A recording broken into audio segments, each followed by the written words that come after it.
Nah, di segmen kali ini saya ingin membahas suatu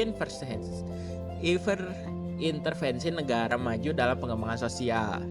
Nah, ketimpangan sosial masih menjadi tantangan di banyak negara berkembang. Tapi pernahkah kamu berpikir seberapa besar peran negara maju dalam membantu perubahan sosial itu terjadi? Sebelumnya, saya ingin memperkenalkan nama saya Nazrul Aldi dengan NIM 418231159. Nah, kita masuk ke dalam berikut. Saat kita membicarakan perkembangan sosial, kita sering fokus pada apa yang dilakukan pemerintah lokal atau lembaga swadaya masyarakat. Tapi, faktanya, negara-negara maju memainkan peran penting dalam mendorong kemajuan sosial itu di banyak bagian dunia. Khususnya di negara berkembang, intervensi ini bukan sekedar memberi bantuan dana, tapi mencakup hal-hal yang kompleks seperti transfer teknologi, pendampingan kebijakan, dan pembangunan kapitalisme masyarakat. Intervensi negara maju juga bisa diibaratkan seperti seorang kakak yang membantu adiknya untuk belajar naik sepeda. Kakaknya tidak hanya membelikan sepedanya, tetapi juga membantu mengajarinya bagaimana dia mengayuh, menjaga keseimbangan, bukan memastikan jalannya aman.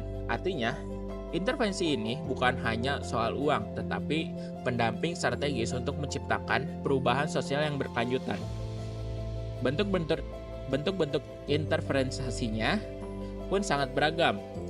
Beberapa negara maju memberikan bantuan teknis dan finansial lewat program bilateral seperti USAID dari Amerika Serikat, JICA dari Jepang, dan DFID dari Australia. Misalnya, USAID mendanai program peningkatan literasi anak di Indonesia, sedangkan JICA membantu sistem air bersih di pedalaman Afrika.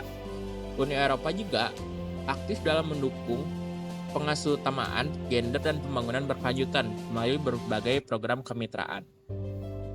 Selain itu, banyak negara maju yang memberikan pelatihan dan transfer teknologi. Contohnya, negara-negara Eropa memberikan pendirian pusat pelatihan tenaga kerja di Asia. Contohnya, Tenggara lengkap dengan kurikulum modern yang seperti kebutuhan industri global di bidang kesehatan. Negara maju berperan untuk mengendalikan penyakit seperti HIV, malaria, dan TBC lewat dukungan program WHO dan Global Food.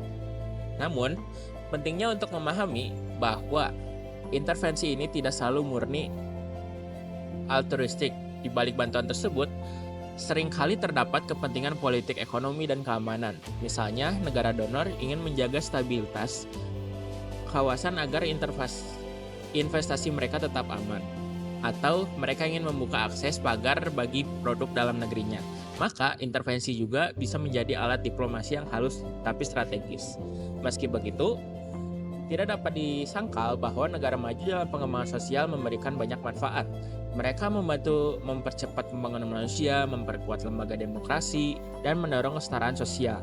Tantangannya adalah memastikan bahwa intervensi tersebut dilakukan secara pasif-pasif, menghargai kedaulatan lokal, dan menciptakan ketergantungan. Jadi, intervensi negara maju dalam pengembangan sosial ibarat dua sisi mata uang. Di satu sisi yang membawa harapan dan kemajuan, di sisi lain ada dinamika kepentingan yang harus dipahami dan disikapi dengan bijak. Yang terpenting adalah menjalin kolaborasi yang adil dan berkelanjutan, di mana negara berkembang tidak hanya menjadi penerima tetapi juga mitra aktif dalam pembangunan global. Hanya ini yang bisa saya sampaikan dari intervensi negara maju dalam pengembangan sosial. Nah, mungkin nanti di segmen selanjutnya saya bisa memberikannya lagi. Sebelumnya saya pamit undur diri. Saya Nazrul Aldi, pamit undur diri.